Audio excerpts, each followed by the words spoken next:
I have some news. So I'm retiring as a futurist as of this year. I am going to become a historian starting this year in 2029. I was down in Argentina for New Year's 2029, and I thought, well, I turned 126 this year thanks to regenerative medicine, and Ray helped me out with that. So I'm dedicating the next year of my life to becoming a historian. Great. So if you don't get it, it's not that she's somewhere else physically, it's she's somewhere else temporally. All right, carry on. That's right. Yeah, I mean, I was doing this conference back in 2018. I don't know if you remember, but now today, in 2029, you would ask me to come back, and maybe we can go to the slides. Sure. Actually, that's my responsibility here. Let me share my screen. Oh, they have screens in the future. Oh. I know. So yeah, actually, but before I go into the topic, John, that you wanted me to cover today, the topic is, why did it take the gap so long to get off the ground? And I'm going to talk about it from today, 2029, all the way back 10 years, 11 years into the past. But before I start talking about that, I wanted to start with just a little question for the audience. So I want everybody to raise their hands, okay, if they think the world is getting worse. And then we're going to also ask people if the world is getting better. So let's start out with, who thinks the world is getting worse? And John, can you tell me what percentage we've got about? A number of people are worried that it's not going well, more than I would have thought. Okay, now raise your hand if you think the world is getting better. And that's because they're committed to making it better, so that's why they're here. Okay, how many hands do I have up now? Like what, 20% since I can't? No, I think it was 80 better and 20 they're worried. Okay, cool. That's great. So yeah, you definitely have always been part of the group that has inspired people to look at this problem of change that we've had, and think of it in a positive way, see the opportunities, right, that the future holds for us.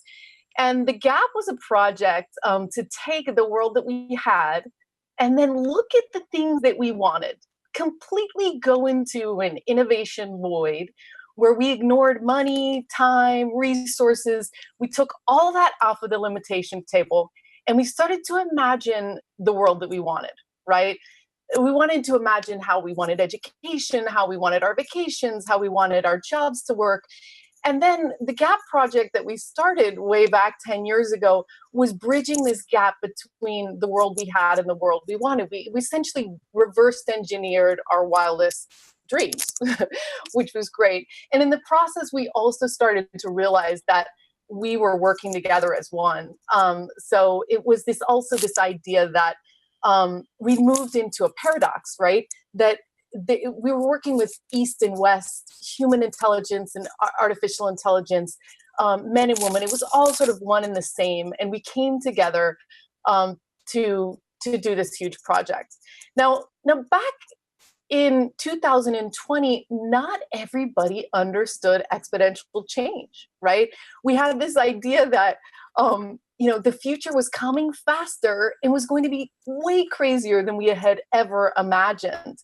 And back in 2020, we were right at the cusp. People started to realize that people were editing genes, that flying cars were about to happen, that robots were threatening, and automation was threatening to take 60% of our jobs in 2 years from now. People started to realize that things were changing so fast and that we had no plan. We had no plan for those jobs. We had no plan for the fact that people were going to live 130, 40, 50 years. So we also, started to see the world a little bit differently. And I want you to raise your hand if you remember back in the day. Do you remember when the internet was two-dimensional instead of all around us? right? Does anybody in the audience remember the first time that you went to the office or a dinner party as a hologram? Yeah, and remember, I mean, it's hard to remember, but do you remember the first time that you blacked out your windows in your house with air filters, and you had your first rainy day on command? You know, we started to realize that we had no idea what was coming. That there were so many new things that were happening that the only thing that we really logically could do was prepare ourselves for change itself. Like, how are we going to how are we going to create the world to make it flexible enough so that we could deal with the fact that we were going to be in a world where everything was constantly changing? We we got scared at first. The shock happened. You know, that was one of the sad parts, I guess, about what happened is that humans at that time were genetically engineered to fear change, and that was something that was so hard to shift, is to get people excited about it. Um, but we knew that we had to do some serious strategic planning that we'd never had to do before, because all of a sudden we're going to have to course correct. We're going to have to deal with the fact that we're moving in a vertical situation. So we knew that we couldn't just keep with the status quo. That wasn't going to work. And we knew that we needed a new vision for the future.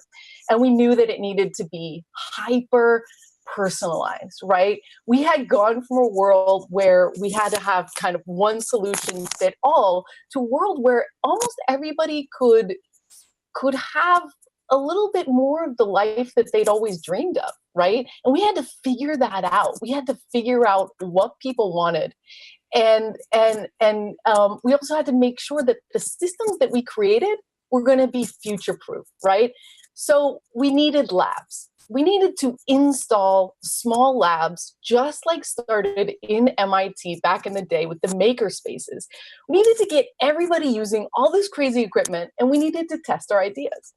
And from those tests, we had tiny tests that became bigger tests, and those bigger tests we scaled, right? And that's, you know, that's kind of where this all started, is this idea that you know, we needed new libraries, and those new libraries were maker spaces. They were spaces where anybody from any walk of life could walk in and try the 3D printer, could get into virtual reality, and start to consider all the things that it could do in the future. And then, of course, we needed a measurement of success. And our measurement of success was polling the world to find out if the world was getting better or not, right? Because we knew that if it was getting better for most people, then we were on the right track. And we also knew that all this powerful technology, whether we're talking about blockchain or AI or anything, was going to scale the bad as well as the good. So if the world was getting worse, we were going to scale it in the wrong direction. You know, as Elon Musk said, we're either going to be out of a planet or we're going to be in an arms race with AI. You know what I mean? So we knew that we needed to reach this tipping point of the world getting better. And we started the Big Picture Foundation around, I don't remember, John, when was it? It was 2018, 2019. And it was a bunch of people got together and we figured out that we should put a list online. And the list online was kind of the wish list, right? Everybody could write what they wanted, what software they wanted, what hardware they wanted, what tools they wanted, what was going to make their life better. And then we also had another list of all the stuff that we did not want, the threats, you know, that we needed to deal with.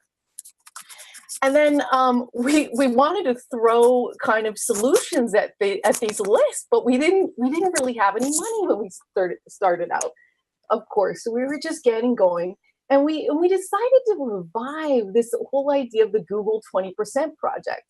Are you guys familiar with that? Google basically allowed their engineers and their employees to take one day off a week to work on their passion projects within Google. And that's how I've heard some statistic like 90% of their profits. That's where Gmail came from. That's where AdSense came from. A lot of their project came from that, right? Because because it was where the engineers were most happy. I mean, they were working on what really made them passionate, using the tools of the company. So we decided to revive this, but we mixed it with non-tech companies, because another problem we were having around 2018 is that all the geeks that were making all this crazy software, the CRISPR, the VR, the AR, they were just excited that this stuff was working, right? But they didn't really know what to use the tools for.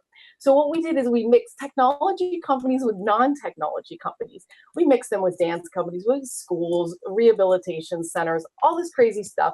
And we asked them to do a 20% project together. With the results of the project was going to be kind of a public domain.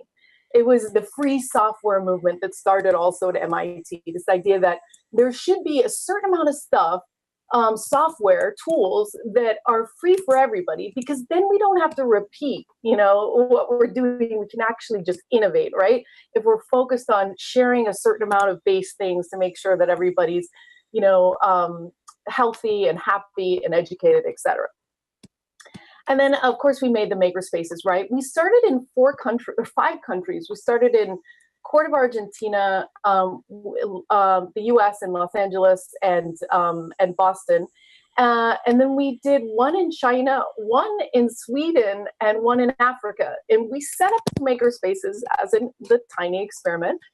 We put in a bunch of tools. We sent them like the highest tech of highest tech stuff. And we saw what everyday people would do with these things. Eventually, we started an alternative to UBI. And that was this idea that we convinced entrepreneurs that have made lots of money in the world to connect with passionate people that wanted to live out their dreams and their passions and contribute their passions to the greater good. And people applied for this thing called Enough is Enough salary. It was 2 years salary to do their passion, to make the world better. They could design their job, their life, however they wanted. And that was a really successful iteration of universal basic income. I want to talk a little bit about some of the projects that came out of this, the Big Picture Foundation. One of the things we focused on was health. We knew that people were depressed. We knew that people were, addicted to drugs. We knew that there was this whole question of the placebo effect, the mind-body health that we wanted to figure out. We needed to mix Eastern and Western health together. And some of the things that they did were surprising, and you think like, well, that wouldn't work, but it did. Like one of the projects was this backpack AR kit project with Apple. And what we did was we allowed people to go online in virtual reality and build a suitcase, right? Of their baggage, of their life's baggage, of the things that they couldn't let go of, that were making them stressed and sad and holding them back from looking in the future. And we had them pack those into a suitcase, and they could record a little video. And then they closed that suitcase and they put it out in front of their old school or their house or their boyfriend's house or whatever it was. They put that physical, well, it wasn't physical, it was virtual because it was an augmented reality, in front, and they left it there. And they could come visit it. And other people could leave them notes. But it was this idea is that putting some things into the past, this idea of healing, because we knew that we needed to heal ourselves before we were going to, run into the future with this positive energy. We also, did things like, we started studying things like meditation. Like, what did meditation have to do with heroin addiction? Like we never knew there was a connection until we started testing it. And we came up with incredible results. You're in the future, and you've already experienced our future. We're going to have lunch in a few minutes, and I know you probably had many lunches since our upcoming lunch. Are there challenges to all this? Yeah, so the challenges were, let's see. Your last slide. Oh, top challenges, yeah. Yeah. Okay. So basically, we knew that we needed to invite everybody to the table. And one of the problems was that not everybody knew what they wanted, right?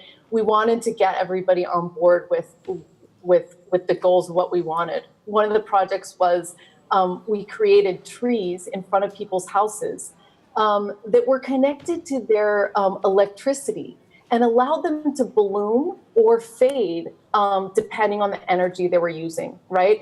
So there was all these ideas that were sitting around that could solve our problems with the climate and with ourselves, but that we didn't have them down on paper. We didn't know what we wanted yet. And once we knew what we wanted, we could reverse engineer that into technology.